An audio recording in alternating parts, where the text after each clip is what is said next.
All right, y'all, welcome to one of my favorite happy places.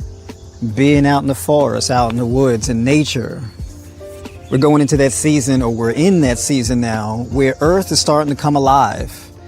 And this is a golden opportunity of sorts, not just for me personally, but for all of us who are exposed to this kind of blossoming of nature. But in any case, big shout out to everybody who's been following me on Tribe by Noire, those of you who've been tuning in consistently on a weekly basis, soaking in the information, making the life changes you need to make. For those of you who are new, this is Tribe by Noire. I am Remsen Noire, head coach at Tribe by Noire. And everything that I do here, everything that I discuss, is all about deploying nutrition, training, and mindset techniques and strategies in order to achieve peak health, to live the life you really truly want to live and be in the body that allows you to do that. Whatever reaching peak health looks like for you. I'm here to provide the support and everything that I've learned in order to help you get there. This is what this is all about. I wanted to take some time out real quick to let y'all know that Tribe by Noire 3.0 has launched. This is the latest iteration with all the improvements, taking things on the platform to the next level. Not only do I provide training, diet plans, coaching calls, one-on-one coaching support, group coaching support, and all that, but I'm also offering community. Now, I do live streams for the public on a weekly basis, but that's not the only one. I also do member exclusive live streams. We go over meal planning. We get deep into training technique, how to maximize your training to get the goals that you want, right? We get pretty granular in those kind of streams. And it's a live call-in, right? So you can get on the voice chat, ask questions. We do a Q&A and all of that kind of stuff. So there's a lot of support and camaraderie and valuable information that you can use from day one. So if that's something that you're interested in getting into, you want to take it to the next level, you want to get deeper into Tribe by Noire, well, I left a link in the description of this video for you to go and tap in and get started. Now, you can sign up and become a community member. You can sign up for coaching, and you can sign up for coaching with your own personal diet and training plans, as well as weekly one-on-one coaching calls with me personally. All right. So definitely take some time to check that out. And moving forward, we're going to get into the upcoming live stream.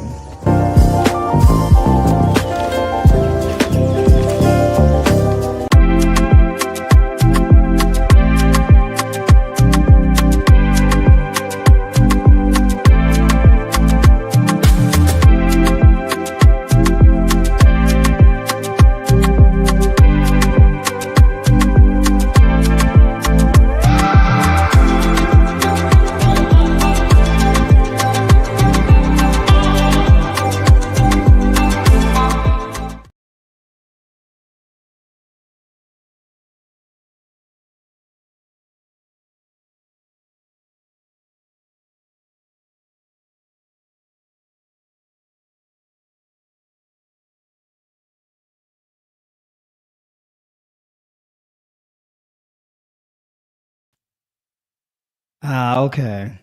Why was I off the screen? All right.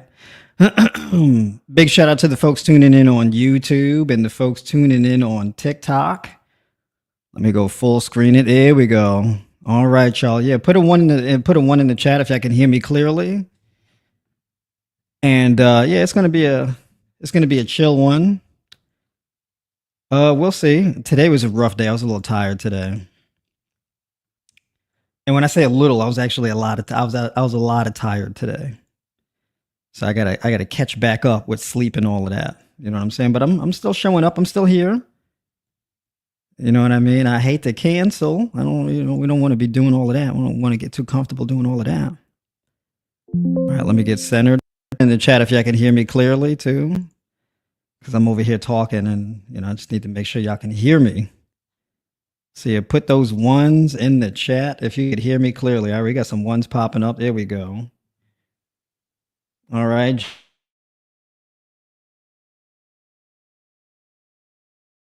We got the ones popping in. Ava, what's going on? Good to see you. What's this say? Couldn't connect. Try to connect again. What's that?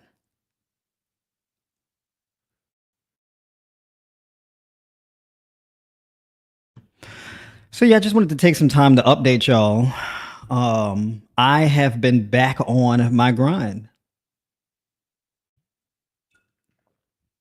Specifically with alternate day fast, discipline with the eating, the training, and putting in the work. And I wouldn't say I had a couple slip ups. Perhaps I was a bit too perfect on the plan, meaning under eating, right? Under eating on the eating days, just slightly. So definitely had to adjust for that and make up for some lost sleep. You can't really make up sleep, but you can kind of just pick back up where you left off and improve your sleep quality from there, right? Which is what I've been doing essentially. Um, but yeah, there's a few things that I want to touch on, right? I am down. I checked my progress. I'm down little over 5 pounds this month. So I just finished last week was the third week of alternate day fasting. So that's week 3.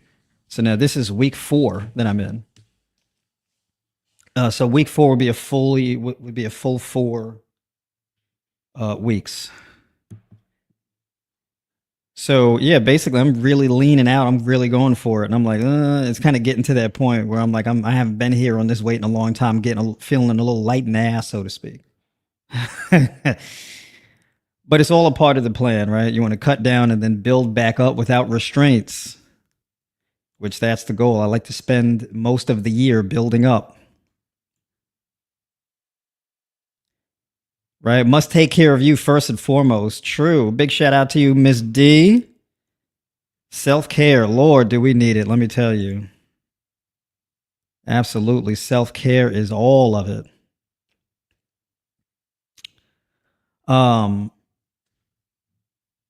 And for me, I have a bit of an obsessive personality. And so I've been putting together a lot of things in Tribe by Noire. All right. So I'll start off with this announcement. For Tribe by Noire, I've decided to take all of the courses that I've made. So my high row vegan nutrition guide, my alternate day fasting guide, my Tribe Flex resistance band training series, my mindset and self-development video series, these 4 courses. And I have now added them to the Tribe by Noire member community members. So even at that $25 level, you get access to all of the courses. That's the full playbook. How to structure your calories, your macros, your meal structure, what to eat to build up your gut health, what to eat to lower your blood pressure, what to eat to reverse diabetes, weight loss, weight gain, all of that, right? All of that is in the High Roll Vegan Nutrition Guide, right? And I have diet plans already up in the guide. So I've added diet plans to the right to basically serve as a template that you can then modify to suit your needs, right? So I have that up as well for members. All of this $25. And then in addition to that, the alternate day fasting guide, which shows you how long to fast, when to fast, what to drink during your fasts, what not to drink during your fasts, how long you should run the strategy for, what to expect, that type of thing. So all of that is laid out. And now in addition to that, I am also currently working on an alternate day fasting coaching program where it'll give you like a full, like day by day, week by week, a checklist of what to do. Right. So, you wake up in the morning, first thing in the morning, you do this. Then at this time, you do this, you do that, you do that. And you basically check things off as you go along. There's a comment feed, this kind of thing. Right. So there's all of that I'm working on that will be added to the alternate day fasting guide. And then there's Tribe Flex. Tribe Flex basically gives you how to train, how many sets and reps to do, what type of exercises to do, what exercises to pair them with, how long the workout should be, that type of thing, the various different training splits, right? Considerations for training, whether you're a male or female, right? And there's also a training plan added in that you can follow as well, right? And then in addition to that, there is an exercise video library. So basically it's a full video playlist of all the different video exercise tutorials. And the videos are categorized by muscle group, right? So chest, back, shoulders, arms, glutes, hamstrings, quads, all of that is all broken down. And then in addition to that, I'm also adding a body weight exercise library, right? So that's also going to be coming as well. So these are all the things I've been working on. And then also Tribe Flow is coming next. And Tribe Flow is basically all about improving your posture and mobility, right? So if you've got like stiff hips, you've got some knee issues, shoulder issues, this type of thing. Tribe Flow helps to improve your mobility. You can also use those mobilities as a means of cardio as well, right? So you can do them in a cardio format. So Tribe Flex and Tribe Flow will be paired together. Okay, so that's also going to be a thing that comes. So all this stuff is going to be just all open for members. All that I ask that when you join is you follow the guides, right? And then you leave a review, right? And I basically take your feedback and I use that to improve the courses, right? So that's what I got going on there with that. All right. Just let me catch up with y'all in these comments. I work such a yo-yo work shift and it is absolutely continuing to follow anything. Oh, it's absolutely confusing to follow anything. Well, I mean, so what your work hours change from like day to day? Like they keep changing, like so you don't really have like a set schedule that keeps changing? Because yeah, I might be able to give you some feedback on that. So like for example, like I work with like truckers, nurses, things like this. So they have kind of wacky schedules. So you have an odd schedule, but you can do things to fit your schedule, right? It's a little odd, but you can and so I work with people kind of one-on-one to do that as well. So where there's a will, there is a way. You know what I'm saying? It may be a little tedious, but you definitely can. All right. No one. Appreciate you for the heart me. Yes, yes. We got my mama do in the chat. She don't like when I call her mama do no more. But good to see you in here. Positive Pam. What's going on, Positive Pam? Good to see you in here. That's what I'm talking about. We always want positive Pam. We don't want negative Pam. Right? We want Pam to be positive. Jay Froze, what's going on? Good to see you in here. Any sneaker recommendations? Asics. What's that? Saucony? I don't know what that is. I'm needing for daily and work. I don't really have many shoes. I have Vivo barefoot shoes. Those are like my sneakers that I work out in. Right, those are my training sneakers generally.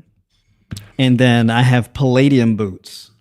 So I have boots and then I have sneakers. I got like 2 pair of shoes.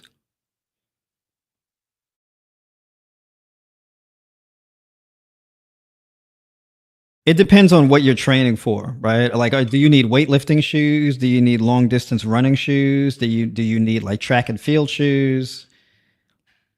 So when you say for work and daily, I don't exactly know what that would fit into, right? I used to back in the day, I used to wear Nike Frees. It's been a really long time though since I bought like Nike shoes. I haven't bought Nike shoes since I was in my 20s. Or like I haven't bought Nike shoes since like, man, how long ago? Since I was like 24 or something like this. That's how long it's been. I was 24 years old. Either 24 or 26, something like that. Since I bought Nike shoes. It's been a long time. What am I drinking? This is ink and snake poison. No, I'm just playing. It's liquid chlorophyll. Liquid chlorophyll. One of my favorite drinks too. Is super refreshing. So this is actually liquid. This is water, liquid chlorophyll, and 2 grams of taurine. I probably made a mistake drinking the taurine so close to bedtime, but we're gonna see. It's a non-stimulant stimulant, right? With the taurine, it's not like caffeine where it kicks on your adrenal glands and then you get energy that way. Taurine is a bit different, right? Um, Taurine is an amino acid that's used to like repair your nervous system and all kind of stuff, vascular repair. I mean, the whole nine yards, right?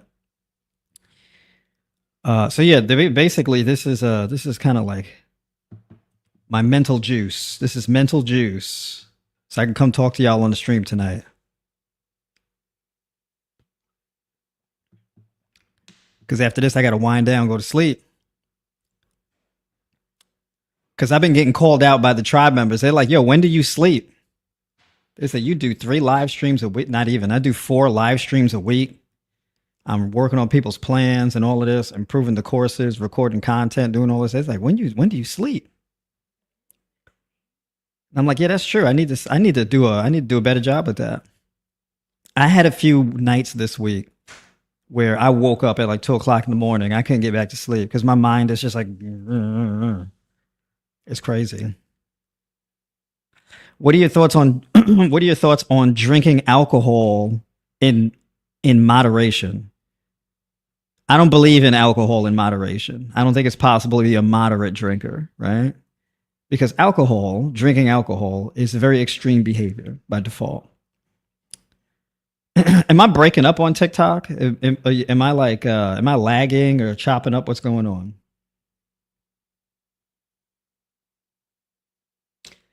Can you talk about what is included in each program that you offer?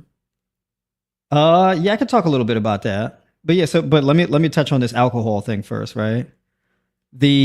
So alcohol essentially is poison, right? Poison, like alcohol is this thing that when you put it in your body does everything it can to protect you from the alcohol hitting your bloodstream. Okay? Your cells cannot sustain their life cycle when exposed to alcohol. Okay? So if you put human cells under a microscope and then you expose them to alcohol, they just die off. Okay? So basically your liver has to neutralize alcohol and basically turn it into fat. Right? This is what has to happen, is to neutralize alcohol. It's very toxic. Alcohol reduces oxygen absorption into your bloodstream. All right. This is why, like, if you drink too much alcohol, it's too much for your liver to handle. You black out, you pass out. Right. So, like, when you're drinking alcohol, your liver will work overtime to like neutralize the alcohol, and then you'll start urinating like crazy. Right. And if you keep drinking, your kidneys can't handle it, your liver can't handle it, and then basically the alcohol starts entering your bloodstream and then suppressing oxygen absorption, and you black out. This is why you get drunk. It's your cells are starving for oxygen and dying off, right? So you're like, well, how can I consume that thing that makes me lose consciousness, but moderately? That's essentially how I take it. So I don't really think moderate alcohol consumption is a thing based on that reason, because of what I know it to be, right? You can do it, just understand that it is a poison. It's not really a thing a human being should consume at all, period. Right? Let's see. What was the name of the amino acid? Taurine. That's right, it'll light that brain up like a Christmas tree. Taurine makes you drowsy? Is that normal? I've never heard of taurine.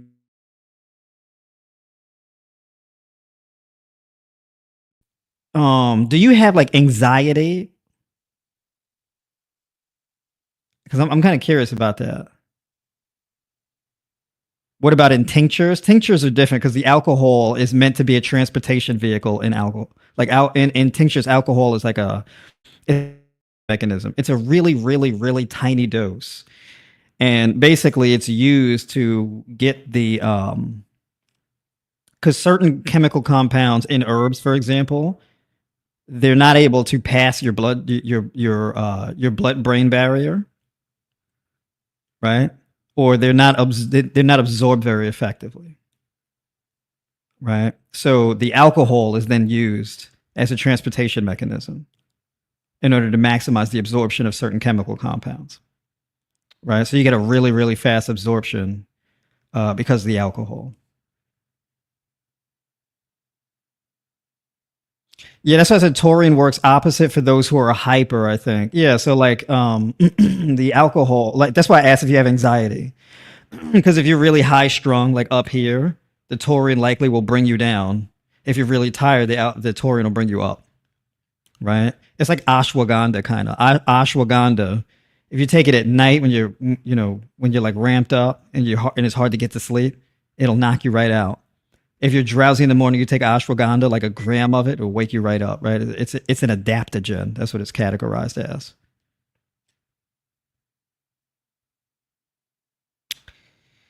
So yeah, getting back to, let's see, over here on the TikTok.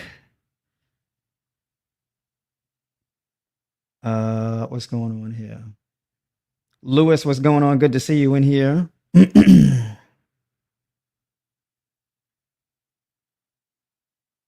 Somebody asked me, buy hookahs. What's it? As in like the smoking thing? Somebody asked me to explain. Can you talk about what's included in each of your programs? Yeah, so basically the high raw vegan nutrition guide, that basically gives you step by step. It teaches you step by step of how to structure your diet plan. And then it also comes with diet plans that you can use as a template for your own diet plan. So I have a weight loss template for diet plans, and it comes with several meal options in it. And then I have a maintenance one, several options in it. And then I have a weight gain one or a muscle growth one, and there's several options in it. I still have some things to add to it. So, like, for example, supplementation recommendations. I'm going to expand a bit more on the probiotics. So basically, I keep adding to it. So it's a growing document, right? So when people ask me questions, I'll take those questions into consideration, and I'll add video modules to the course, right, or to the guide. So like these guides that I put up, they've got like 14, 16, 20 modules to them at a time, right? So there's a lot in there to make it as detailed as possible as far as step by step. So calories and macros and food choice and meal timing and all this type of stuff is in there, right? It addresses diabetes, high blood pressure, just metabolic issues, gut health, this type of thing, right? And I also have member exclusive live streams that also give you additional information on how to structure your diet plan, fasting, things like this.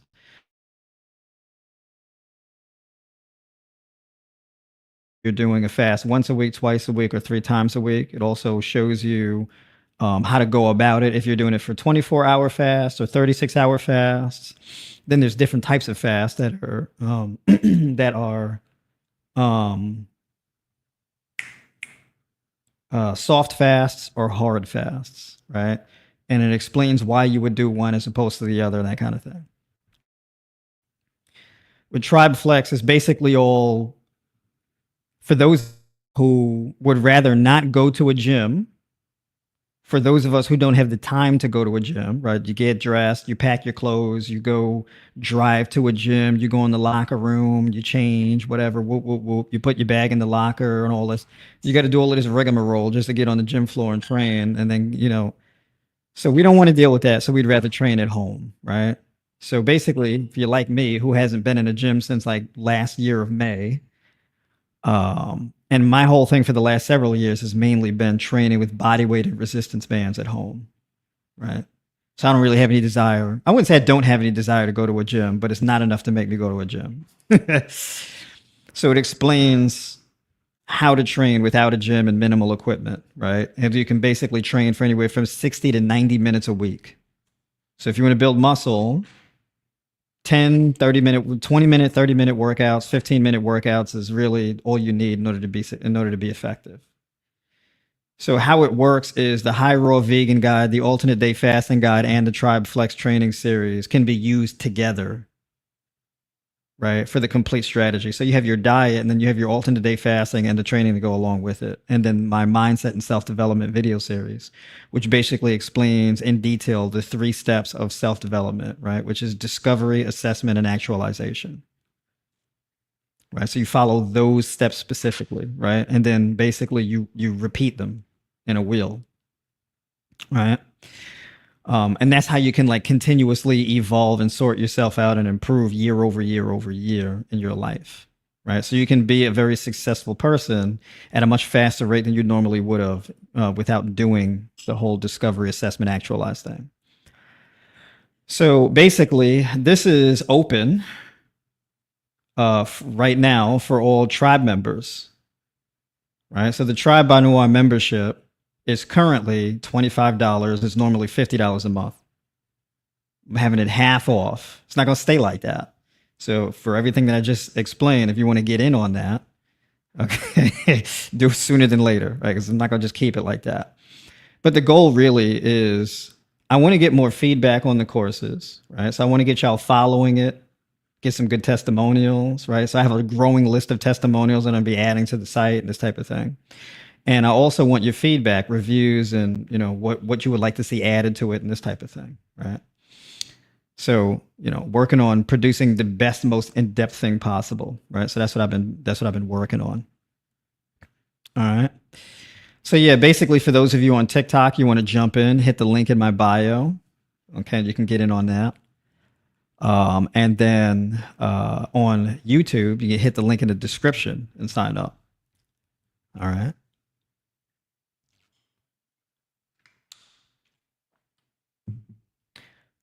Normally, the High Raw Vegan Nutrition Guide is like $400.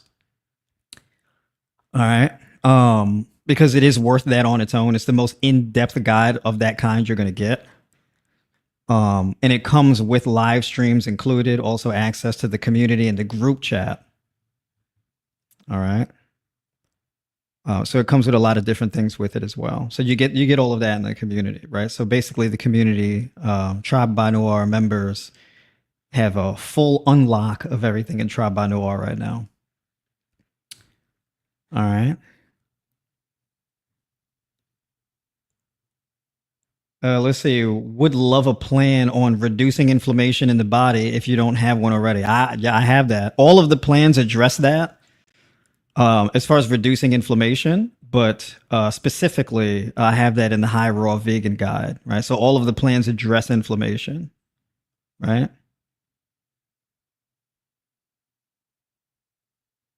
What did you say? Did I steal that microphone? What does that mean?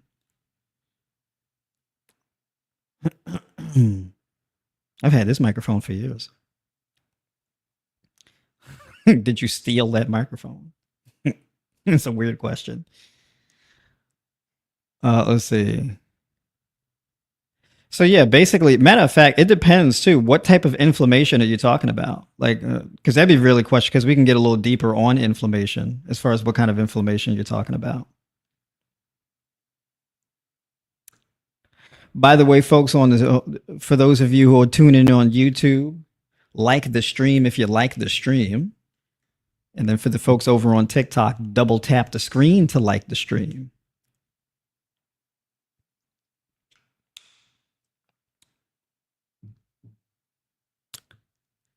So yeah, Deborah, what type of inflammation are we dealing with? Because we could talk a little bit more about that.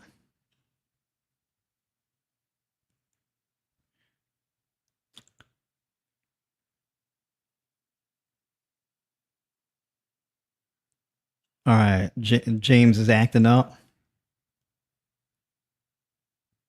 So James is gone.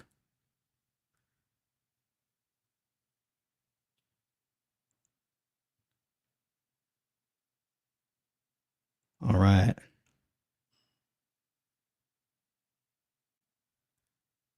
Dedicated for life. What's going on? Yeah, he's out of here. I'm like, yo, what kind of question is that? I said, folks in here trolling. I'm telling you right now, anybody who's in somebody's live stream trolling, it's probably because things are not going well in their lives. Because I'm telling you right now, I have way too many things that I have to do in my life to be in somebody's comments trolling. I ain't got that kind of free time. I don't have. That is not a good usage of my time at all. Miss Dedicated for Life, appreciate you for the heart, me. I ain't got that kind of time.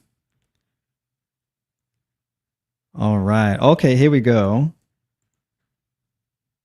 So for the inflammation, had a medical thermography scan done and it's all over my body. Oh. Wow. Causing back pain, knee pain, metabolic syndrome, pre-diabetes, etc. Ooh, okay. So this is a lot more of a complicated issue because now we got to get to the root. So for example, when you had your inflammation, where did it start? That's right. Trolls need to stroll. True. We can't be doing that. All right. So high systolic number won't move from the 130s or 140s. It started in your knees and back. Okay, got you. So basically, I'll tell you like this, right? As far as like the inflammation is concerned, there's like three primary causes of inflammation. There's others, but there's three main ones. So whenever somebody tells me they've been battling chronic inflammation, I adjust for these three things. It's going to be dehydration, inflammation of the liver and the kidneys, all right, and high blood sugar. It's typically going to be those three things, right? And it's really interesting, right? Because somebody can have like high cholesterol because their blood sugar is always really elevated all the time, too much. So like if they increase their fat intake without bringing their blood sugar down, they can have an increase in like LDL cholesterol and actually form atherosclerotic plaque buildup to get atherosclerosis. Dehydration thickens your blood and causes vascular constriction, right? Because of an increase in a hormone called angiotensin. So there's angiotensin 1 and angiotensin 2. Angiotensin 1 is an inactive hormone, right? And then when it becomes active and increases to angiotensin 2, well, not increases, but basically you get an increase of a conversion of angiotensin 2, and that's what caused the vascular constriction. While that's happening, typically people get an increase of interstitial fluid buildup because of homocysteine increases. So basically you get this expansion of interstitial fluid, lymphatic fluid, right? Like, and this leads to edema, for example. So you get the combination of edema and vascular constriction. So you start off with the high blood pressure, and that translates into like swelling of like the lower legs, feet, and then eventually hands if it goes long enough, right? And if it goes even longer than that, you'll even see it in your face, where your face will become puffy.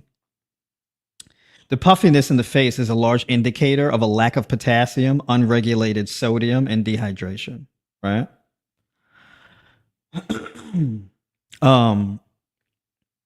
So basically, the puffiness in the face is caused by a hormone called aldosterone. So you get like the swelling and whatnot over here. Aldosterone is basically a hormone that's supposed to regulate the balance between sodium and potassium. So now when you eat a more hydrating diet that is abundant in things like potassium and vitamin C, for example, this is a transportation mechanism that basically it allows the elimination of waste from out of your cells and out of your blood. So once you clear out more waste, you increase the amount of vitamin C in your diet. So if you really flood your body with vitamin C, your kidneys will thank you for it, right? So all of like the waste and toxins can get flushed out of your kidneys, out of your liver, out of your blood, all that, right? And as you eliminate the waste accumulation, right, that your liver and your kidneys are battling with, the edema and the blood pressure will come down, right? All of this from the hydration, and of course with the potassium and the electrolytes, potassium, magnesium, right, this type of thing. right? Magnesium, chloride, potassium, sodium, this type of thing. When you get a balance of these things, because it's not enough to just be drinking a bunch of water. Because if you just drink a ton of water, it'll just make you urinate more, right? And it's easy come, easy go. So you drink the water, it may momentarily bring your blood pressure down and it's right back up again, like an hour later, right? Because hydration requires electrolytes, right? So you want to eat your water. This is where like fruits and things are so important. So the hydration through food that addresses the dehydration part, right? And the waste elimination in large part deals with the liver and the kidneys part. So now you have the blood sugar part. So remember with the three, because we want to address for all three. So the hydrating foods, they hydrate your body, and that allows to remove waste and toxins, reduce the interstitial fluid. The homocysteine comes down, you flush your cells, and then your blood sugar comes down afterwards. All of this kind of happens simultaneously, but that addresses all three. So if you have like this chronic inflammation, one of the best things that you can do is have more raw foods in your diet. So here's a great meal for you. Let's say you did 6 ounces of sliced strawberries. You did, let's say, 4 to 8 ounces of pomegranate. You did 4 ounces of cucumber. You did 3 ounces of blueberries, 8 ounces of kiwis, 2 to 3 tablespoons of hemp seeds, and 4 to 5 ounces of chopped tender leafy greens, right? And then in addition to that too, you can add, let's say like an ounce of crushed walnuts. So you add in an ounce of crushed walnuts and you mix all of that into like this big fruit salad, right? You chop up your greens, you dice your cucumbers, all of that. You slice up your strawberries, everything like that, right? And you really scatter and mix everything in. You can also add like dehydrated cranberries, right? So adding in the dehydrated cranberries, like you can add in like an ounce of that, right? So that's good stuff too. The cranberries are really good for your kidneys. So you do something like that, and then you can also add like lime juice over it, right? For a little bit more tanginess. You can add some lime juice over it, right? And mix all of that in and then eat that meal. That meal in particular is going to be very rich in omega-3 essential fatty acids, vitamin C, vitamin K, riboflavin, thiamine, magnesium, copper, iron, manganese, and phosphorus, right? So, as well as potassium. So all those things combined are perfect to address all three of those issues that are driving the chronic inflammation. All right.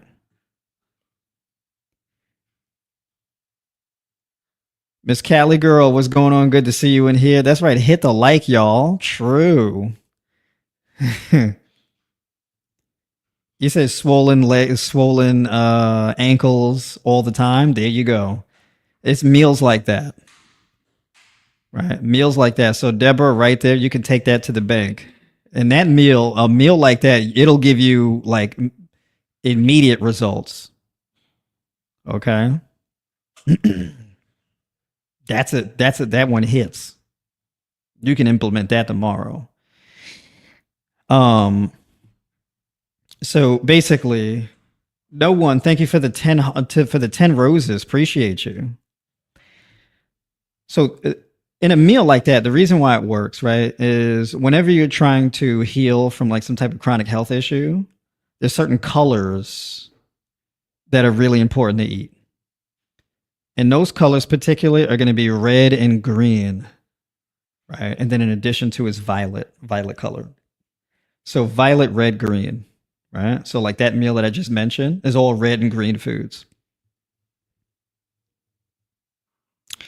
So basically your red and green foods particularly are going to be very high in citrulline.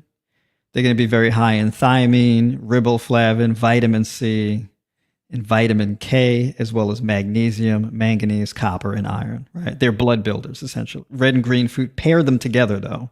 It's not one or the other. It's red and green and violet together, right? So your blueberries, raspberries, cherries, strawberries, kiwis, watermelon, strawberries, apples, grapes, and your leafy green vegetables and cucumber, right? Mixing foods like that together, as well as your pears. That's another one. Pears and apples are really good too for your gut, and they're also very conducive to blood sugar control and weight loss. But those foods, they're blood builders largely.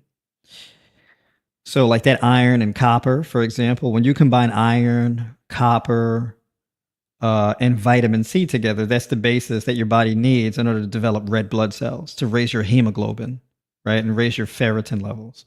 It's not enough just to increase iron because iron is highly susceptible to oxidation. So when you flood your body with iron, that can actually damage your liver if you overaccumulate iron inside your liver. It needs to be accompanied with copper and vitamin C, right? So, like, let's say if you do more of like a raw diet, a raw diet is really good for increasing omega-3 essential fatty acids, uh, and then increasing iron absorption and reversing anemia, right? As well as detoxifying your liver and your kidneys and reversing kidney disease and this type of thing. Okay. So yeah, you need that copper, you need that iron, and you need vitamin K because vitamin K strengthens your immune system, right? When I say strengthen your immune system, what I mean is when you strengthen your immune system, it's not really like your immune system becomes strong, it becomes smart, right? You want an intelligent immune system. You want an accurate immune system. You don't want an immune system that over responds or under responds. You want an immune system that provides just enough of a response. And you want to have an immune system that responds quickly. That's the basis of a strong immune system. It's not just like, oh, immune system, smash. It's not that, right? The immune system learns and responds at a very rapid pace. That's what you want. Because if your immune system is too strong and it's too overreactive, that's where you get the chronic inflammation and you get autoimmune disease. You don't want that, right? So you don't want like an overact. You don't want your immune system to be hyperactive. You don't want that, right?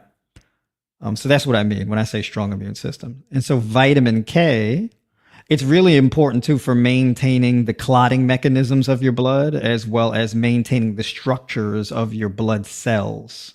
Vitamin K is really important for that. Vitamin K is needed to have a healthy amount of white blood cells. And you need those white blood cells, right? Those WBCs to protect your RBCs, right? So like when you go and you do a blood test and you have your blood panel, it's got your plasma, platelets, WBCs, RPCs, neutrophils, all this type of stuff. Vitamin K is really essential to all of that, right? So that vitamin K, that vitamin C, iron, copper, really important for combining those together, right? And then of course your potassium in order to maintain adequate levels of blood plasma. So if you're lacking potassium, that's going to cause vascular constriction because there's not enough blood plasma, right?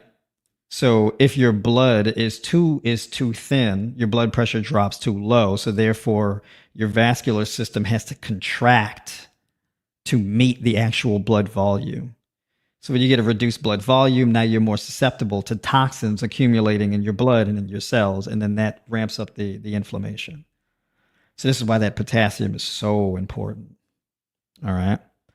And that potassium is needed in order for electrical energy to go through your blood and through your nervous system and transfer to your cells. All right. It gets deep, y'all. So yeah, those red and green foods. So if you're dealing with anemia, low blood pressure, high blood pressure, any type of blood disorder, weak immune system, red and green foods. Okay, red and green foods every time.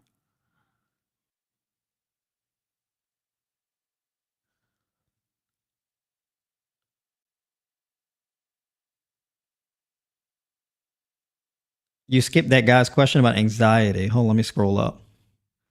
Let me see what I missed. I don't want to skip nobody. Oh, see, in regards to taurine, yes, I have social anxiety. What supplements help with that?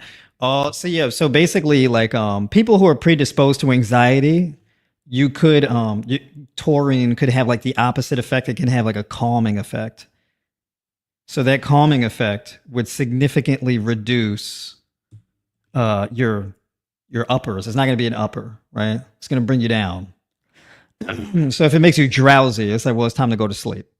However, it depends on the time of day, because usually that drowsy feeling should kick in more so towards the later half of the day, right? More so in the evening as opposed to midday. If you're having that feeling in midday, that's because your anxiety, your adrenal glands have just been pumping super hard for way too long, right? So taurine is also like a bit of an adaptogen. As far as social anxiety is concerned, then that's more. I don't know if you could. I don't know if a supplement would really be the solution to that. I think you'd have to get to the root of the social anxiety, right? Because that social anxiety is largely driven by how you perceive social dynamics and how they relate to you as a person, right? So there could be like supplements that support it to varying degrees, right? I can't really guarantee that it's going to be an effective supplement for as a solution though.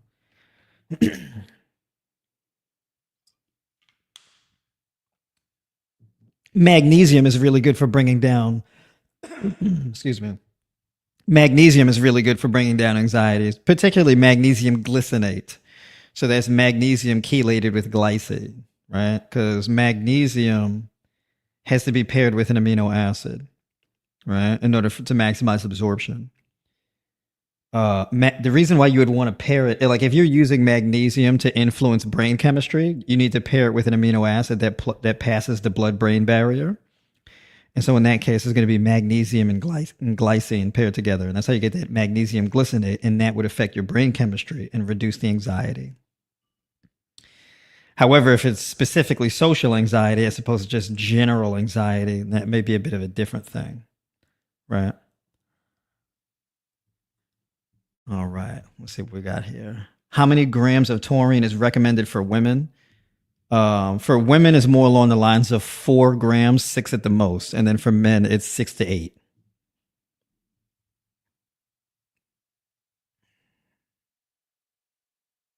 Steve, appreciate you. Appreciate you for tuning in. Absolutely. You've made so much sense. What's that? You've made so much sense in 2 minutes for things that are bothering me. There you go. Let me tell you something. I get on here and I get straight to the point. Yeah, I provide answers. The most, but like I want to give you like a detailed, clear answer that you can act on it and yield results in your life, like pretty much right at the jump. So like people will book calls with me, and then I tell them exactly what to do on the call, and then like they do it the next day or whatever, and then they'll send me an email or they'll reach out on Instagram or something like that and message me and be like, "Oh, it worked," and I'm like, "Yeah."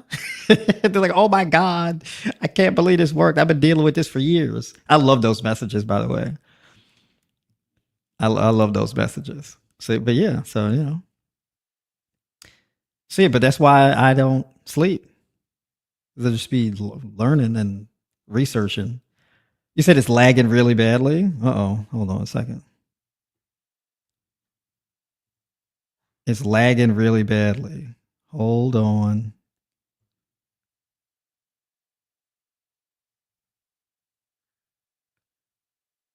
Let me see if I can address my internet has been bad today. So I'm gonna see if I can turn my frame rate down on my camera.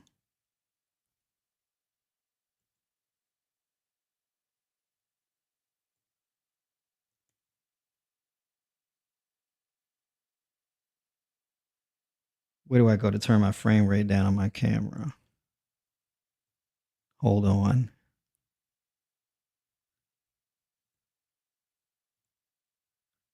Because my internet been on the struggle bus. Struggling.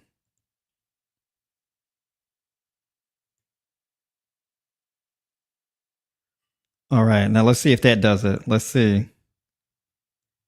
Let me know if I'm smoother now. You said, do I teach anywhere else? Oh yeah, absolutely. I'm on YouTube right now, and then of course I have my Tribe by Noire platform. Also, yeah. So by the way, and I didn't put this yet up on TikTok, but I'm going to put in the link in my bio. But basically, I created a community called the Tribe by Noire Public Square.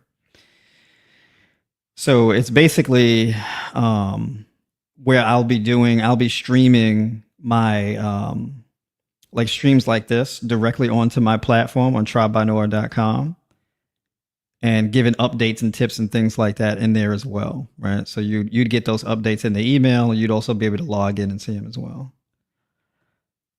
But yeah, so what I would say is if you want to get access to that, definitely hit my newsletter, right? So you can hit the link in my bio and sign up for my newsletter, or you can join and become a tribe member and get the full package, right? And it's half off right now, so I would definitely jump into that. Okay, so I fixed the lag. Yeah, there we go. Okay. How are we doing on YouTube though? Am I laggy on YouTube or no?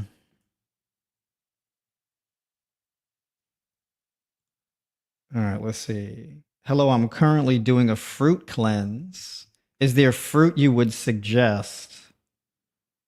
And can I still build muscle while fruit cleansing? Thank you. Love your videos. They're very helpful.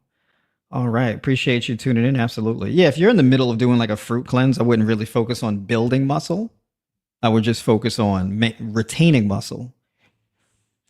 My top like detoxifying foods, like as far as like a fruit cleanse, are going to be like those red and green foods, I would say, right? So that's going to be watermelon, honeydew, grapes, apples, cherries, strawberries. People tend to have like strawberry issues sometimes. So that's kind of weird. Sometimes people have it every once in a while, but assuming you don't, your strawberries, that would be in the list. Pomegranate, kiwis. I said cherries already, right? Yeah. Raspberries. That's a good detoxifier also. What else? Yeah, apples. Apples and pears.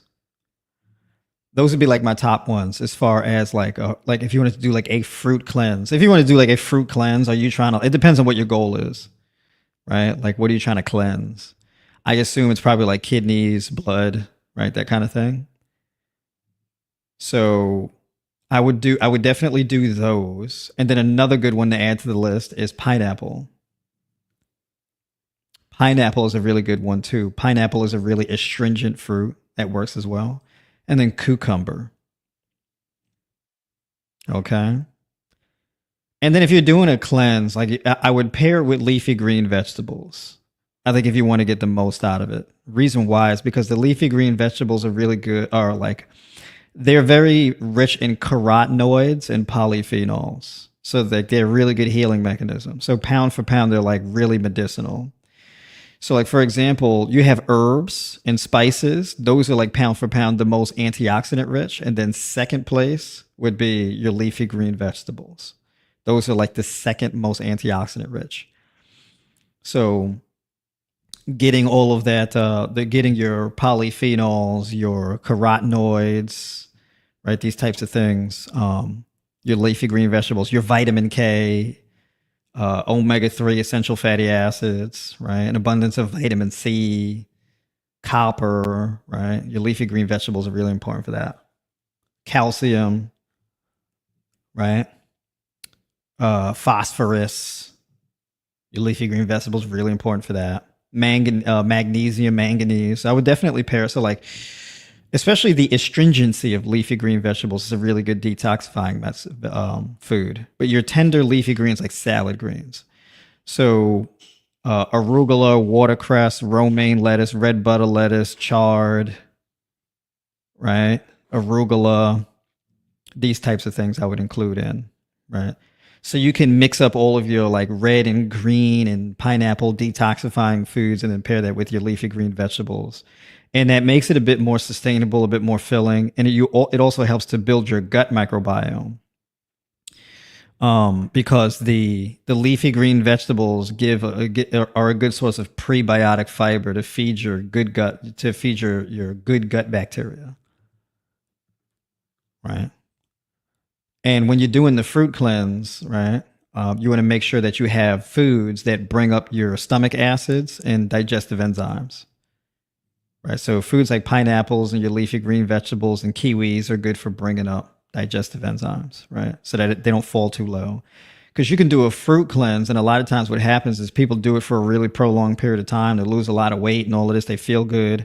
And then when they go back to like eating cooked food, they feel gassy and bloated and all this. They have a hard time digesting more protein and starch and stuff like this because their stomach acid and digestive enzymes have been getting down regulated, right? So it makes digestion a bit more difficult to turn back on. All right. So things to consider. Things to consider.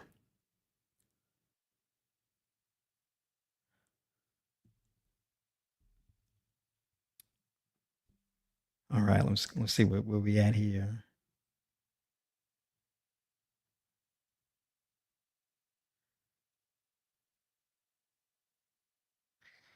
Are you able to help women with menopausal belly fat? If so, would book a call with you. Yeah, absolutely. Mark Donnelly, what's going on? Good to see you in here. That's right. You know, interestingly enough, that one of the best way to improve belly fat, um, and I've had a lot of success with helping menopausal women reduce belly fat. So there's two things in particular that if you really want to reduce belly fat, there's two things in particular that you would really want to focus on. And that's going to be your gut health, and that's going to be improving insulin sensitivity and reducing blood sugar. Okay. Um, so, for example, really good foods would be things like papaya, mango, pineapple, coconut yogurt, chia seeds, flax seeds, right? And then those detoxifying fruits, you know, like the watermelon, the strawberries, the pomegranate, the cherries, the grapes, cucumber, right? The leafy green vegetables, those types of things. And having more of a raw diet. Menopausal women do very, very well on a fully raw diet as far as reducing blood sugar, improving your gut health, hormones, all of that. Yes. Yes. Getting that raw diet. Okay. And eating in abundance. So honestly, if you're like a menopausal woman, I would really focus on having like following like a fully raw diet and gradually increasing the amount of food that you eat over time. Okay, getting in your apples, pears, mangoes, pineapples, I said mango, papaya, right? Watermelon, cucumbers, avocado, leafy green vegetables, flax seeds, chia seeds, hemp seeds, walnuts, macadamia nuts. Um, not macadamia nuts. Not that. I'm thinking of something else. It's what's that nut? It's not macadamia nuts. It's something else. I'm blanking on what it is. Yeah, I think yeah, walnuts. Okay, that's what I'm thinking of. Is it? And Brazil nuts. Okay, so those are a few things. Almonds, yes, actually, yeah. Mm-hmm. Yeah, almonds. That's a really good one. Almonds is tricky for some people though, right? Because sometimes people will get like gassy and bloated when they throw almonds in. So that's kind of like a thing you. A lot of menopausal women too have issues with gas and bloating and just feeling heavy in the gut, right? So that would be like a gut health thing. And then there's your herbal teas as well, because certain herbal teas are really good for reducing blood sugar and helping with your gut health. So ginger turmeric tea with a pinch of cayenne pepper, that right there is at the top of my list.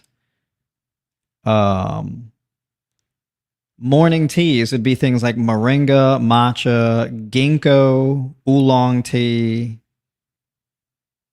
um, burdock root.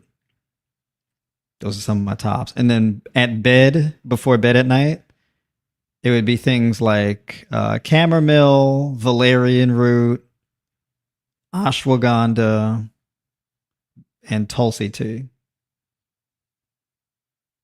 Right. Oh, and fennel. Fennel tea is actually really good for menopausal women. Yep, cashews. That's another good one. Yeah, Brazil nuts are really good for the selenium.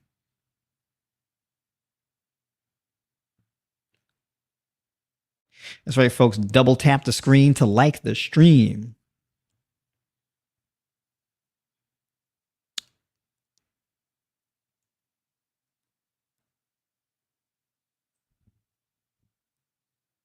Look at that. Y'all turning out on YouTube too. Look at that. We got a lot of people in here. Hold on, let me catch up with y'all in these comments.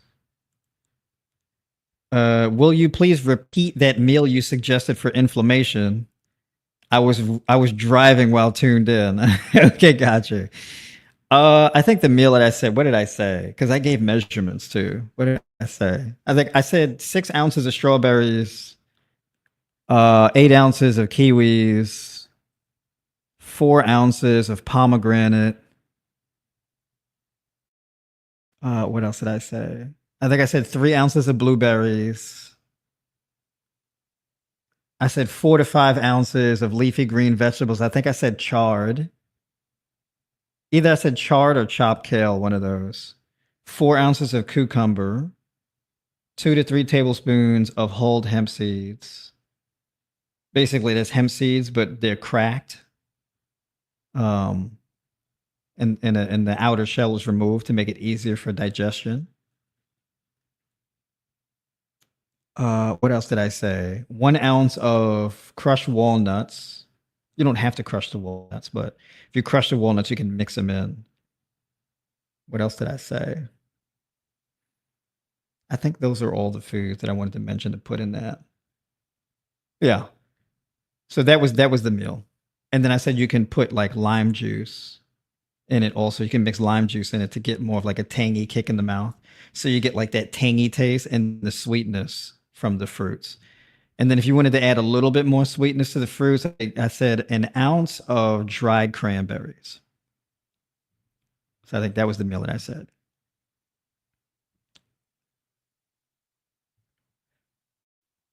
Could overnight oats hinder glucose sensitivity? No, actually, it helps to improve insulin sensitivity. Overnight oats is a big one for me. I love overnight oats. Oh my God.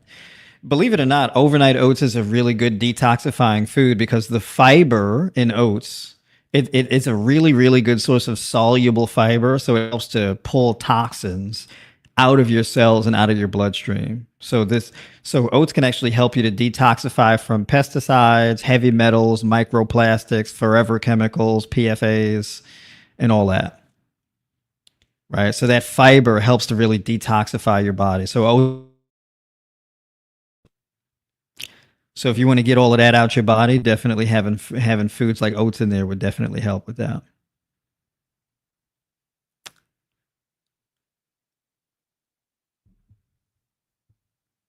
How about pistachios and hazelnuts? Yeah, pistachios are a good one, but like pistachios and hazelnuts, my understanding is those are pretty expensive.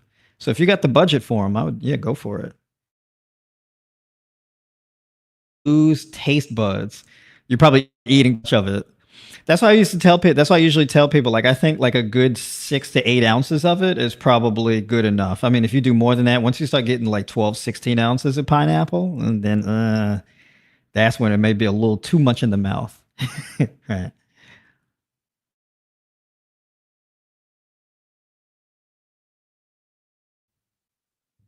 Yes, and 3 ounces of blueberries. Yeah. Sacred Woman, what's going on? Good to see you in here. Good evening. Do you think that a 40-day only fruit fast is too extreme? Not necessarily. I don't think it's too extreme, no. But it depends on why you're doing it. right? So would I say it's too extreme? No, I don't. Now, when you say like fruit only, it depends on why you're doing fruit only. I mean, you can do it for 4. If you're gonna do fruit only, you definitely want to diversify your fruits. You don't want your food choice to be too narrow, right? So it depends on why you're doing it. I think that's more so. If you're just doing it for inflammation reduction, I think that you can diversify your foods a bit more. So I would do more of like a fruitarian diet, but like you add in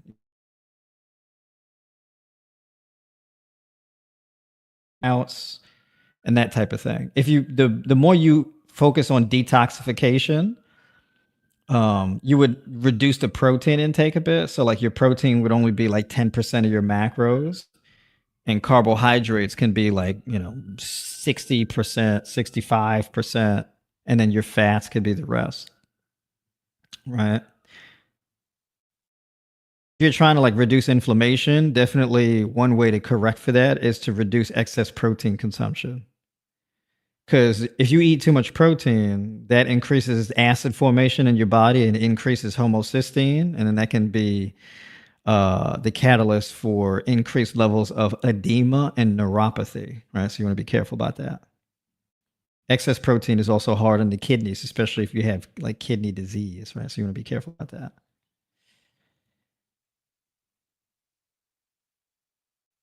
You said, do I teach any other places? I think I answered this question before. Am I saying? Yeah. Um, a membership platform where I do my coaching on there. So that's at tribenoir.com. Yeah, hit the link in my bio. You could become a member and get access to that.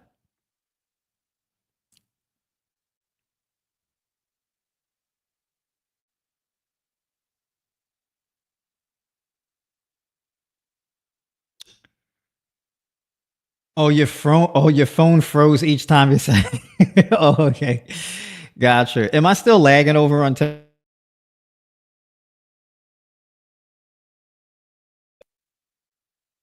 Raccoon Holler? All good. I appreciate you for tuning in. Absolutely. All right. See the platform cutting out. They don't want you to get your question answered. I thought the feed was repeating. Again, yeah, my internet has been rough all day today. It has been brutal. Colleen, what's going on? Good to see you in here. Okay, I've been eating overnight oats along with a high raw diet for the last 2 weeks, and my fasting blood glucose has not been under 100. Also doing intermittent. Rest of your diet look like though? And then what have you been pairing the overnight oats with? Right. So you're gonna have to let me know. Yeah, what are your macros that you've been following, by the way? Like, what are your macros? What are your carbs, fats, and protein percentage?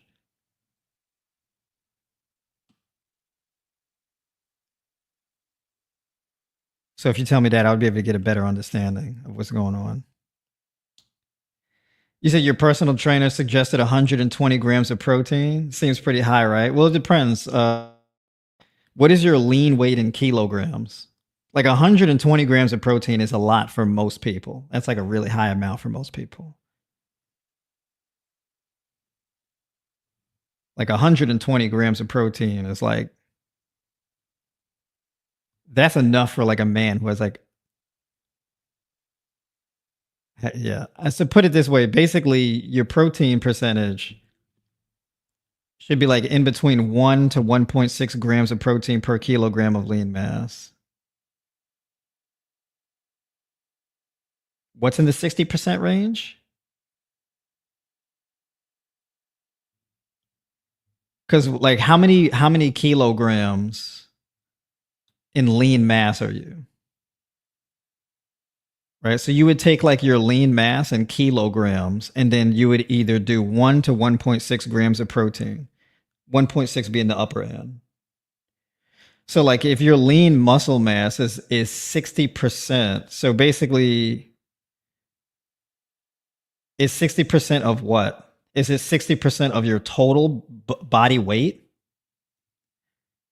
I don't know if that's the case. Typically,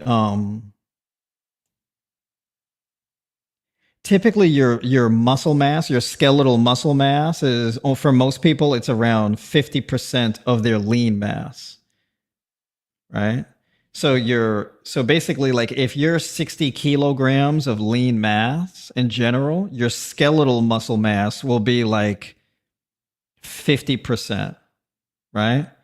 It'll be like 50%, maybe even like 60% of your lean mass. If your skeletal muscle is like 60% of your lean mass, you're actually a pretty muscular person. But on average, for most people, like, it's like around 50%. And then there's your fat mass, right? So if half of your total body weight, if 60% of your total body weight is skeletal muscle, you're a very muscular person. So I'm kind of curious, what is your total body weight? And then what's your body fat percentage?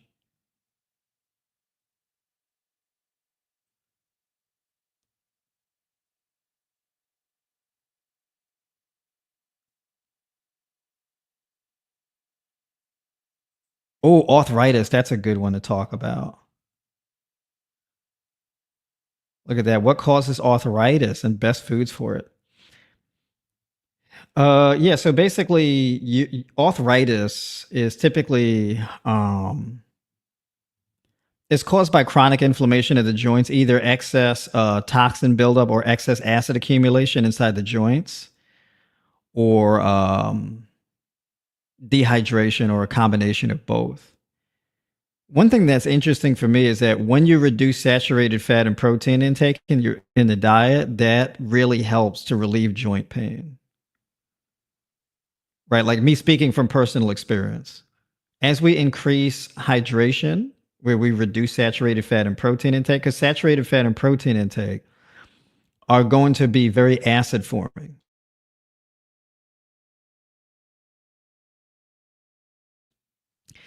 And when you get that accumulation of acid, that's going to build up in your joints and tear up your connective tissues, right?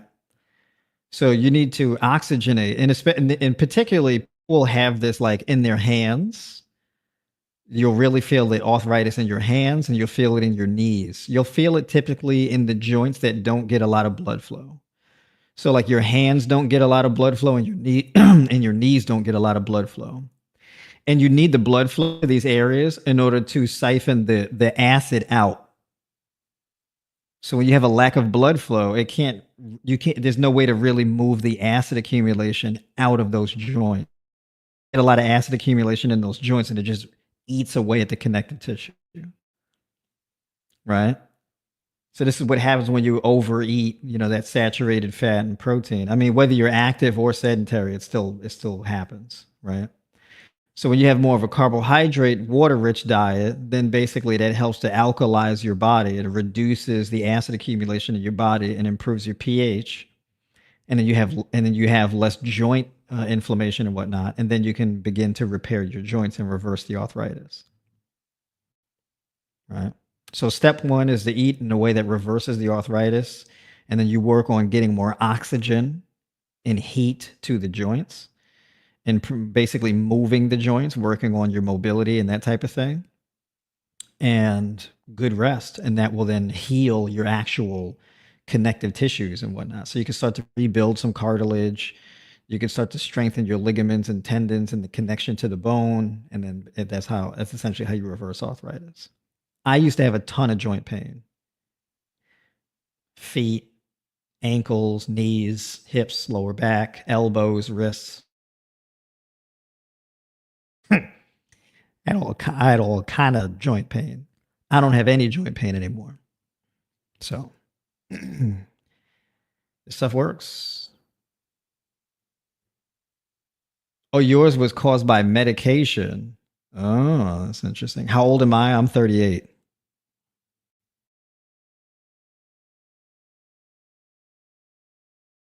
Pounds? Yo, how much? What's your lean mass? 180 pounds. What's your not your lean mass? What's your body fat percentage? I'm so curious. 180 pounds.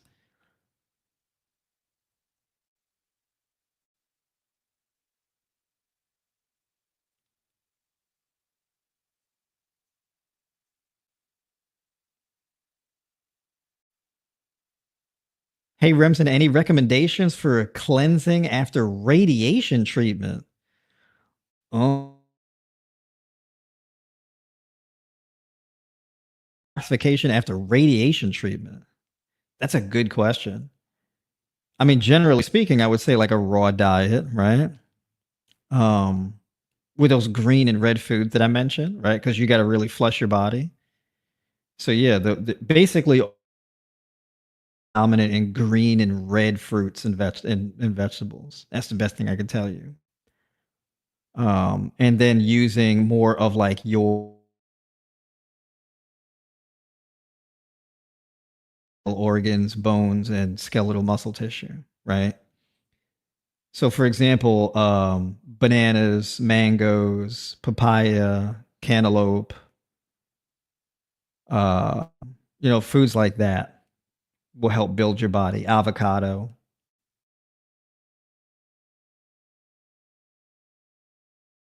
low food. It's green on the outside, but it's yellow on the inside though. So I would regard avocado as more of a yellow food. Oh, Doug, what's going on, brother? That's right. By the way, Doug, you're still in the Discord too. So yeah, definitely reach out, touch base with me. Let me know how you doing.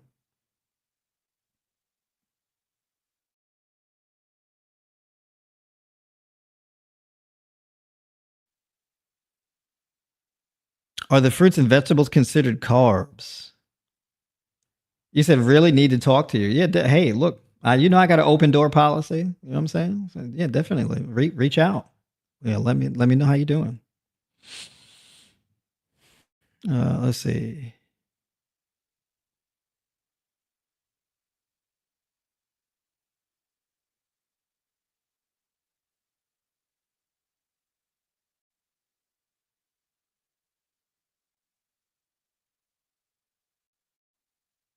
Oh, what happened to my music? By the way, am I lagging? Can y'all see me? Am I y'all got to be my eyes and ears. Let me know if you said still lagging. Yeah, I don't know what I'm gonna do about this internet. It's jamming me up bad, y'all. It's jamming me up bad. But it's all right. Look, we're gonna get to it. Sometimes you have them days. We got that internet connection being that struggle bus. Let's see. Is working out with resistance bands beneficial with shoulder arthritis? Yes. Because in order to rehab your shoulders, you got to get blood flow to the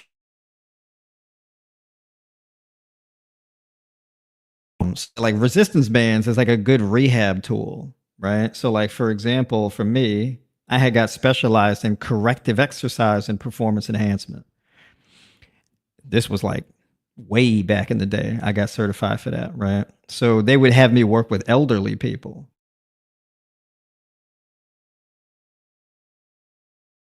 So like people who were like 60, 70, 80 years old, they would send them to me because all the other personal trainers was like, I'm kind of scared to work with somebody that age. um, but I was really fascinated with like rehab and healing. That's always been like my thing that I've leaned to. It's just very fascinating for me. I'm into like the sports performance and things too, and producing a better athlete. But the healing thing is it's my wheelhouse. I love it.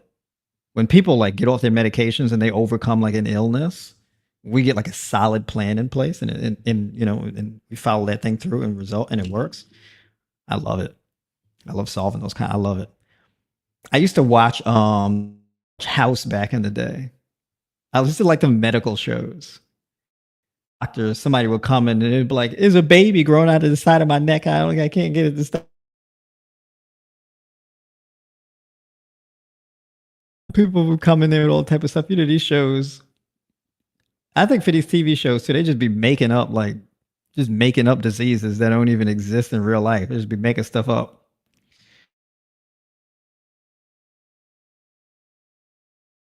And we got to get her into surgery to break the eyeball from the back of the head and all that.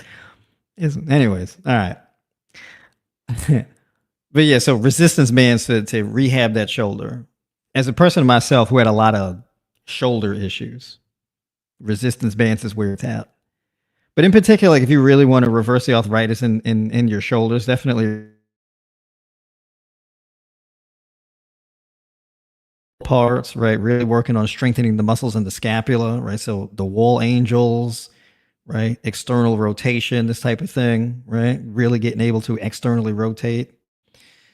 And then activating the shoulders without overactivating the traps, right? This type of thing. So yeah, and it doesn't have to be a lot of resistance. I like resistance bands because it's a dynamic load. So as you stretch the resistance band, the resistance increases as you go through the range of motion. It's not a static weight because a static weight puts all of the tension on the muscle when it's in its weakest position. Resistance bands puts all of the tension on the muscle when it's in its strong. You say you used to watch House also? Yeah.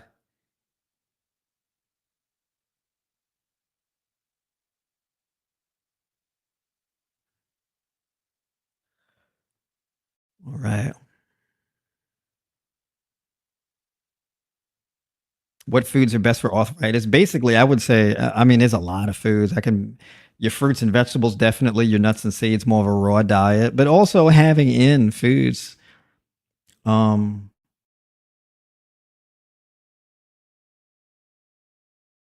basmati rice, sweet potato, red lentils, things like that. But just like in moderation, you don't want to have like a super starchy diet. It may not be bad for arthritis, but I don't think it's the best necessarily because you really need the hydration. If you got arthritis, one of the worst things is dehydration because you that restricts that blood flow, and then when you get a lack of blood flow, it makes the arthritis worse.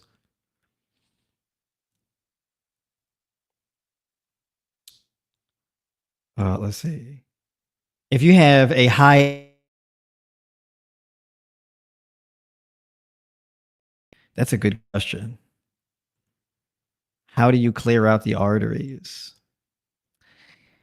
So basically, you can't necessarily clear out the arteries, right? It's this thing where basically your body will like do it for you, right?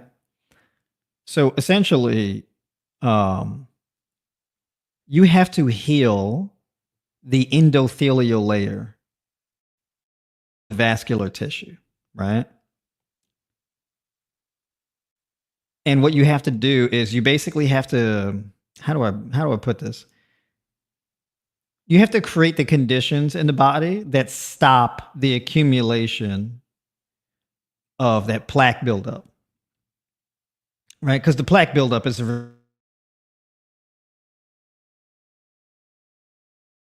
keeps sending calcium and protein and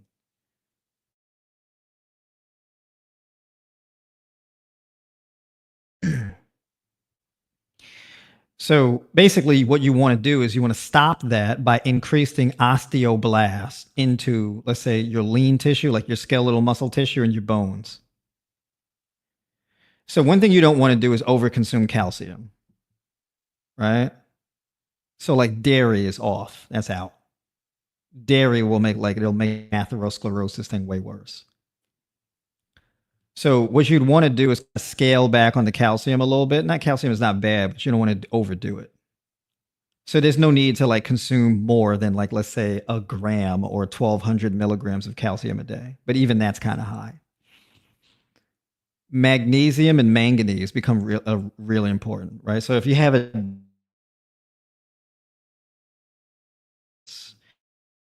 that revert the pathology that results in that plaque formation, right? And then, of course, we have a diet that's abundant in vitamin C and potassium as well that can help to heal, as well as foods that are rich in malic acid. So the malic acid and the vitamin C, right, really help to repair that endothelial layer. And then there's other things that help to heal it too, like vitamin D, right? Vitamin D helps to reverse plaque and pathological fat formations in your body. right? So when you increase vitamin D, when you improve your gut microbiome as well, so you have more foods like, for example, that coconut yogurt, sauerkraut, kimchi, miso, things like this, that reverses that whole pathology. So this isn't like necessarily a thing that cleans your arteries per se. It basically creates the conditions to stop the plaque formation. When the plaque formation stops, the plaque then dissolves, right? And this is a thing that just happens on its own when you create the conditions. It'll just dissolve. Like I used to have a bone spur in my neck on the right side. I don't have it anymore. Right. So like I used to get real bad pain in my neck on the right side, especially like if I overhead press and I do a lot of like overhead pressing. Because there was a point in my life where I was really trying to get a freakishly strong overhead press where I wanted to be able to like overhead press more than my body weight over my head. Um, and I was going good, and then ooh, right in my neck, and I couldn't. I was like this here. I couldn't walk. I could. It hurt to walk. I couldn't even get out of bed because I couldn't lift my head. It was bad. I had to roll out of bed. I had to roll over and kind of like slide off the bed, slide on my belly and get my feet down off the bed and all this. My head felt like it was like 80 pounds. I was like, yeah, I can't lift my head. It hurts. It's freaking crazy. I said, I never thought about neck health the same again after that. That changed my life so bad. I was like, I can't believe my head has never felt this heavy in my life.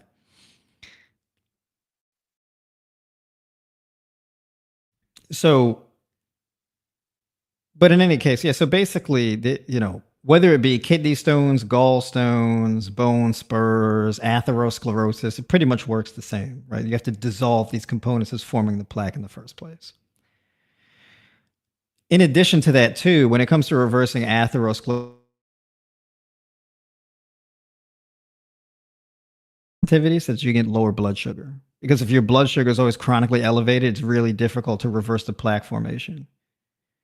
Because one of the key components of the plaque formation is excessive blood sugar. And I don't mean like momentary blood sugar. I mean like your blood sugar is just chronically elevated all the time.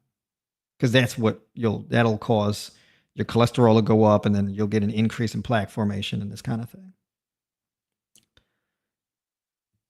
So I'm not saying protein and fat is bad. It's just that the food choice matters. It becomes really important to have an abundance of fiber, no processed foods. Okay. No industrialized, stripped down noodles and crackers, this and that. No, no, no. That fiber has to be intact. Whole foods. Okay. Because fiber regulates things like plaque formation, even things like fibroids, cysts, and all of this type of stuff. Cancer. I mean, the fiber goes a long way towards regulating that. And the fiber is needed in order to really feed and build your gut microbiome because your gut bacteria produce something called postbiotics. And these are chemical compounds that piggyback off of your nervous system and basically improve the way that your metabolism works. So like if you strengthen your gut health, that'll improve your blood pressure, your blood sugar, that improve your lipid panel, cholesterol, BMI, body fat percentage, all this stuff. Because these postbiotics go a long way towards improving all that, right? So like it's this thing called the gut brain axis, right? So you have your head brain and your gut brain and they communicate back and forth with each other. Just sending messages and instructions of what to do all day long. All right. So, having more of a raw diet, even an entirely raw diet, and an entirely raw diet inhibits your ability to overconsume protein and saturated fat. So all right. I'm frozen again on TikTok. I don't know what to do. I don't know if I can, I don't know what to do. I can't turn down my frame rate anymore. So it's rough. How we doing on YouTube? Am I also lagging out? Look, I'm at 1 bar on YouTube. Lord, my internet connection is like, yo, pack it up, homeboy. Wrap it up. We shutting you. Man.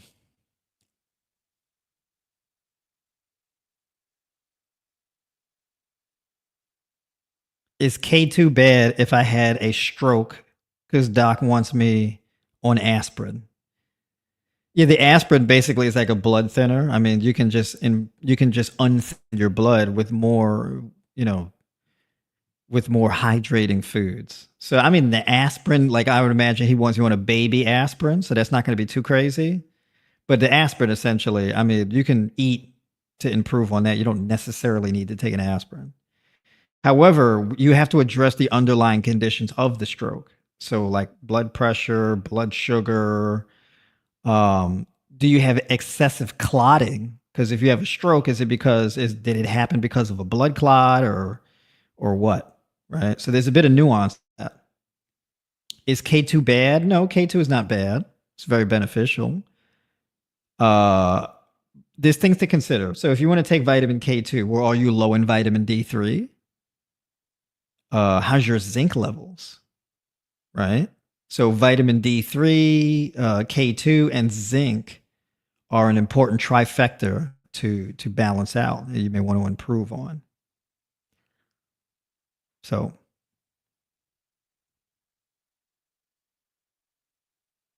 look at that, 8:47. We'd be on here for a hot minute.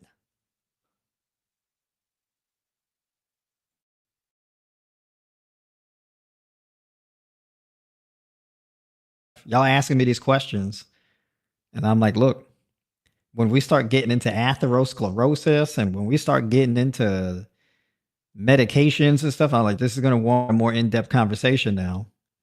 Because if you had a stroke, that this is a result of a bunch of confounding factors that blew up on you, right? So that warrants like a more broader conversation, right? You say I'm frozen on TikTok. Ooh. Can you talk through how you can reverse kidney disease with diet? Yeah, kidney disease, man. Let me tell you something. Don't play with your kidneys. You need to be on your kidneys. Um, kiwis. So kidneys going back. I was about to say kiwis. Your kidneys basically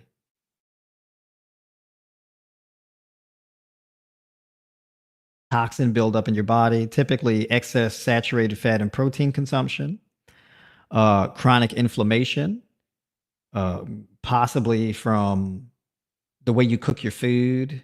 Because people quote give themselves kidney disease because they cooking with butter, they're cooking with oil, they're baking, frying, grilling, saute. Let me tell you something. All of that baking and frying and grilling and oil and that will destroy your liver and your kidneys. When I tell people do not cook with oil, steaming, and boiling, I'm not playing. I mean that. Because basically all of that grilling and you burning up your food, all that thermogenesis on your food, just frying and grilling and broiling and anything that produces ash, you over here cooking food on top of charcoal and oof, oof. It's like smoking damn cigarettes. Oof. So you do that over a period of years, yeah, it'll wreck your kidneys. Basically,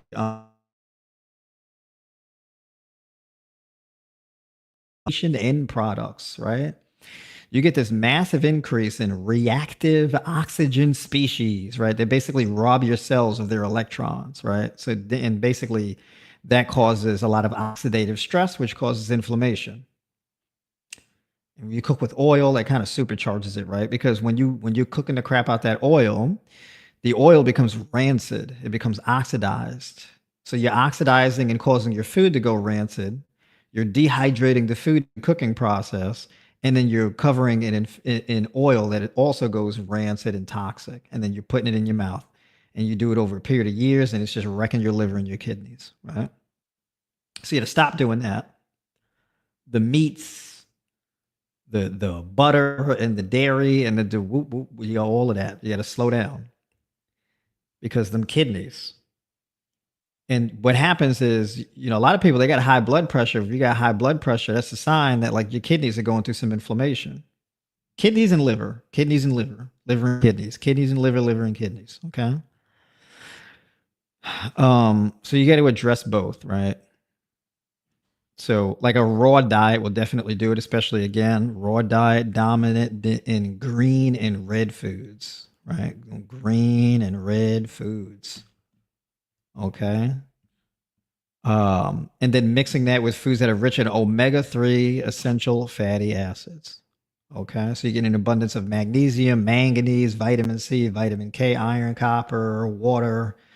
You get an abundance of that fiber to feed your gut microbiomes, right? You're throwing in some sauerkraut and kimchi, things like that. These things will give your kidneys a break. One of the guidelines for kidney disease is, generally speaking, you want to try to keep your macros, like 10% of your macros should be from protein. All right. You start getting carried away with the protein. If you got kidney disease, your kidneys can't handle it. All right. And then also, so yeah, definitely alcohol is out.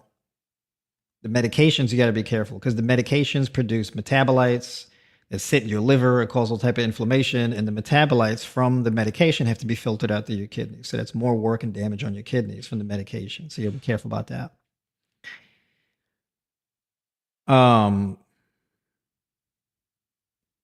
Do everything you can to keep your EGFR from falling below 20.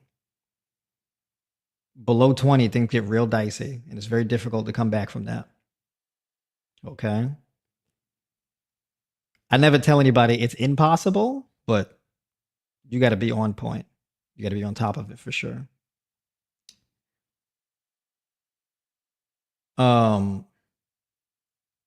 Raw, carbohydrate rich, water rich diet dominant in green and red foods, astringent foods, hydrating foods. Don't worry about like, oh, I don't want to overconsume potassium. The overconsumption of potassium is only bad when you're not getting enough water in your food. All right. People got kidney disease, and it's not because they eat too much potassium. Right. So I've had people with kidney issues, and when we increase dietary potassium, typically, their numbers significantly improve. All right.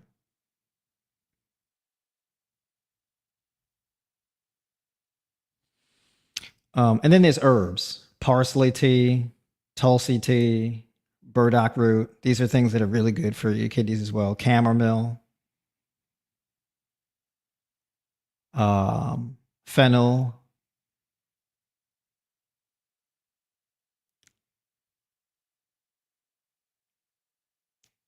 Mm,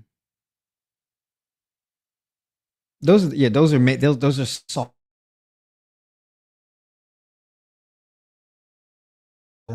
turmeric, but those it depends on what stage you're at. Those can be a little intense, right? Liquid chlorophyll, right? It's another good one on your kidneys.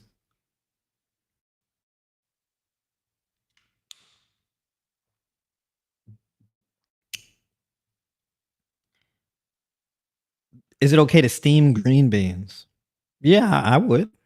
Hmm. Best electrolyte powder? That's a good question. I don't know. I don't really use electrolyte powders. I have no idea. I got no idea. Electrolyte powders.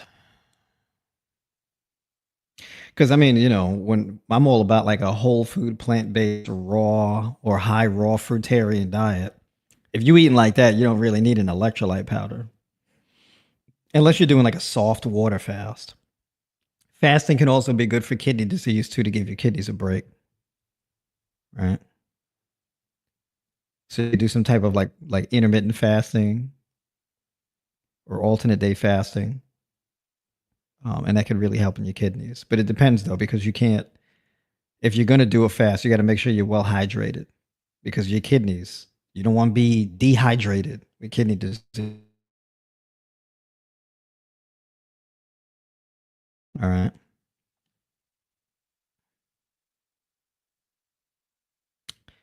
All right. Well, it's been a rough one with this live stream with the with the lagging and all of that. It's been a little rough, but I appreciate everybody for hanging in there with me. stream if you like the stream. You know what I'm saying? I do these Mondays. Okay. But yeah, definitely get on that newsletter. And for those of you on YouTube, you can definitely hit the link in my, as a matter of fact, let me do this now. Actually, yeah, I'll do it later. But yeah, so basically you can, for those of you in the, on YouTube, you can definitely go into the link in the description and join the Tribe by Noire public square to be in the free Tribe by Noire community to stay up to date with the things that I normally send out on. All right. Or you can just sign up for the newsletter, either or. I like just put together that public square, and that's going to be because that's going to be like a social feed of all of the stuff I've been posting. So the replays of the YouTube live streams, my posts that I put up on like TikTok, Instagram, TikTok live replays, all that kind of stuff. All right. And then my future live stream announcements. Cheap, because this information I'm putting out, this what y'all just got on this stream. This is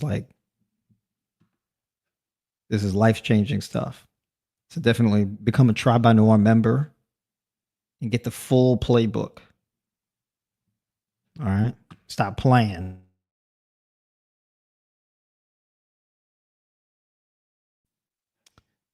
No one. Appreciate you for the 5 roses.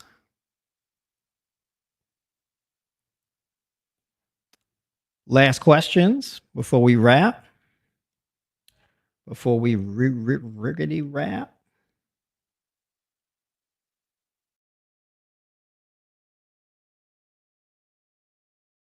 Very valuable. Absolutely. I appreciate that. I was tired today. Today was rough. Today I was like, I don't know if I'm going to live stream today. I'm not going to lie with y'all. I'm not going to lie to y'all. I was like, man, I don't know. I'm tired today. My brain is cooked.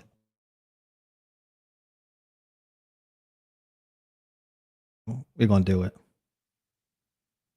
You got to show up. Do you post recipes anywhere? Absolutely. I have a growing list of recipes in the tribe community. It's going to be a tribes. It's going to be I put recipes in the diet plans, and I'm also going to put them in the Tribe by Noire community too. The recipes. And Miss D has also been dropping bangers recipes in there too. So we're going to have a recipe channel in there as well.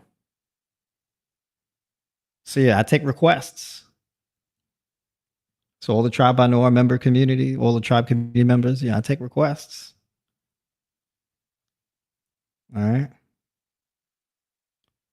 You said I asked you so many times you didn't answer. What did you ask me?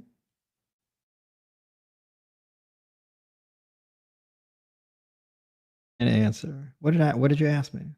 I think I might be losing comments.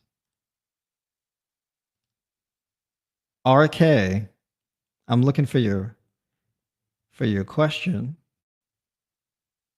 but I don't see.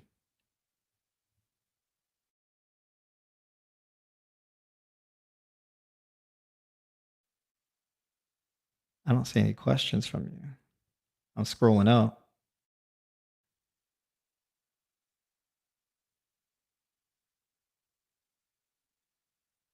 Yeah, I don't see any of your questions here in my feed.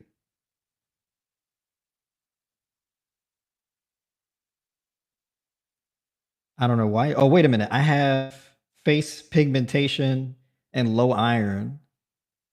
Which plan would be best? Face? I have face pigmentation. You mean hyperpigmentation or hypopigmentation? If you have skin pigmentation issues and you want to improve on that,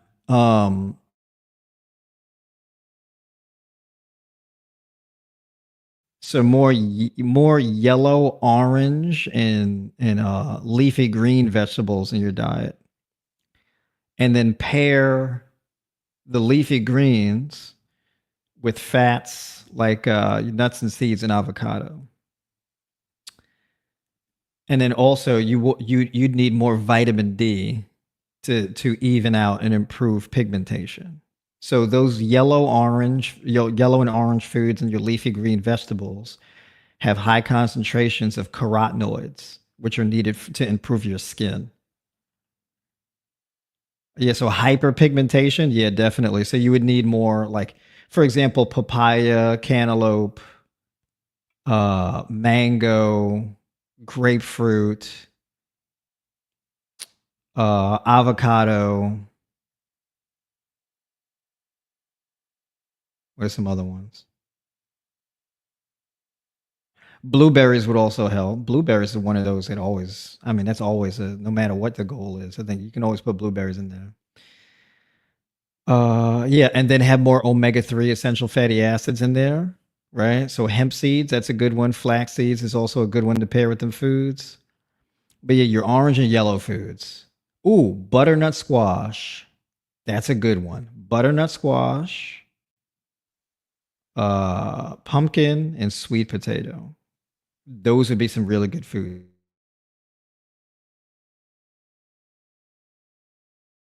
Or pumpkin or sweet potato with leafy green vegetables and pumpkin seed kernels or sunflower seed kernels. Actually, I would default to the sunflower seed kernels because the sunflower seed kernels are a good source of vitamin E. Sunflower seed kernels are really good. So, and then you can do coconut. You can make your own coconut yogurt as well. So you can get like a whole coconut and basically you pour out the coconut water in a jar and then you shave out the inside of the coconut to get the coconut meat and you can blend that together with the coconut water and then you can ferment it for a few days to make your own coconut yogurt. All right. So hopefully you got some of those suggestions, RK. So yeah, definitely. Yeah, if I missed your question, let me know. You know what I'm saying? My comments popping in, so I don't want to. Yeah, RK sound off. Let me know if you heard me. If I answered your question.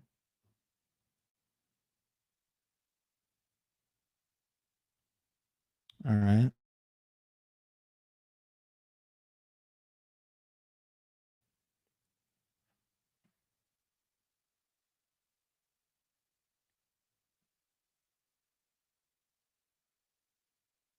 Let's see. How much should I be concerned about the fats in coconut yogurt? You got to eat a ton of coconut yogurt in order to really consume too much fat. So I wouldn't really particularly worry about that too much. Because yeah, it's mostly water, so I wouldn't really be too concerned about it. I think when you do coconut yogurt, I think enough. I don't think you really need to do more than that.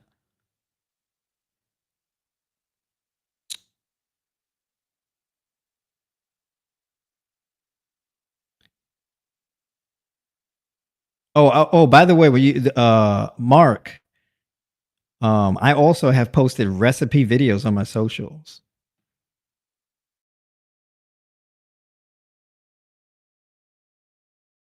Posted like this green lentil um sweet mesquite salad. I've posted my taco salad with the avocado and all of that. I've posted my red lentil sauce recipe, my sweet potato souffle, my chocolate oat pudding one. I put that up. You said you didn't hear much. You mean you didn't hear much of what I said, like, or you don't hear? Because I'll repeat it if I'm coming through choppy. Hopefully you can hear me again. What would be the fermentation process?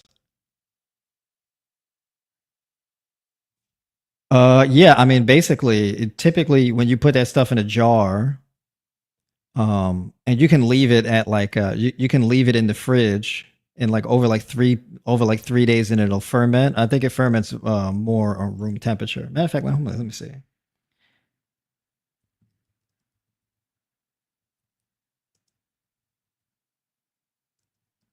Let me just double check myself for a second. I don't want to. Yeah, so basically, if you leave it in the fridge, it'll ferment, but it takes a few more days. It ferments quicker if you leave it at room temperature. When I ferment things, I typically leave it at room temperature. However, when I want to ferment oats or if I was to ferment coconut yogurt, I prefer to like ferment it in the fridge. I don't feel comfortable leaving things.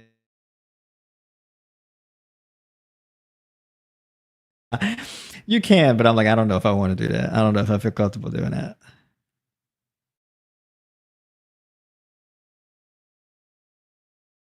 What's going on? Good to see you in here. You said, what did you miss? Yo, you missed everything. My man came in, but I know you over there. Are you in you on the West Coast? You in Pacific time? Oh yeah, so yeah, RK, I'll repeat it. So basically, for the pigmentation issues, foods that really help with that are foods that are rich in carotenoids. So that's going to be like your foods that are violet, yellow, and orange, and also leafy green vegetables. Oh, you're in Maryland. Okay, all right, never mind.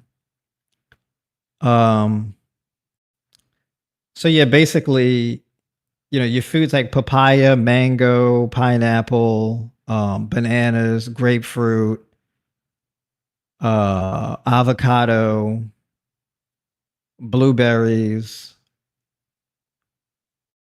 butternut squash, sweet potato, pumpkin, and then your leafy green vegetables as well. And you can pair your leafy green vegetables with with like nuts and seeds and avocado to get more of an absorption of the carotenoids, right? So getting the carotenoids with like a poly or a mono unsaturated fat improves the absorption of the fat soluble nutrients that you get from the greens along with the carotenoids. All right. So basically, hemp seeds, flax seeds, chia seeds. These are good things to pair with your greens, and then also fermented foods. So those ferment help to heal your gut. If your skin pigmentation issues are coming from gut issues, so you'd want to get more fermented foods in your diet. So things like sauerkraut, kimchi, coconut yogurt, miso soup, and even drinks like kombucha. All right.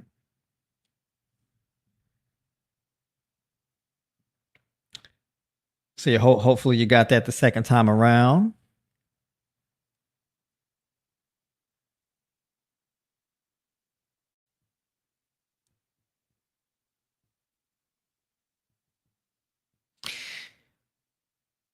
All right. Did we get it?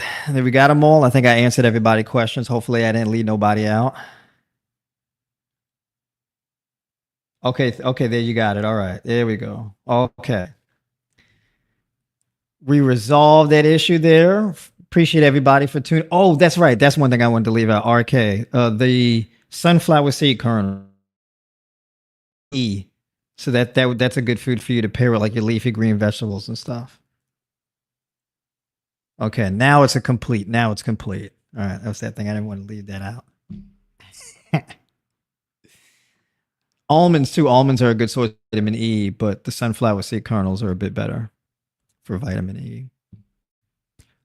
All right, and then also for skin issues, an abundance of vitamin C. So I would definitely recommend your red and green foods: cucumber, watermelon, honeydew, kiwis, um, cherries, cranberries, grapes.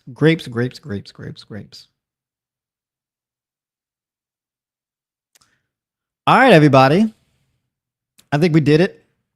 Appreciate everybody for tuning in.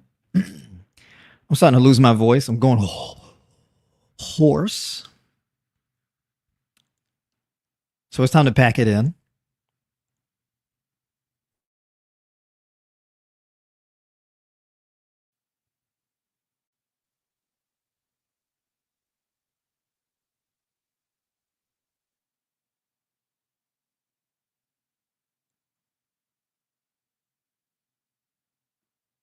Your TikTok told me I got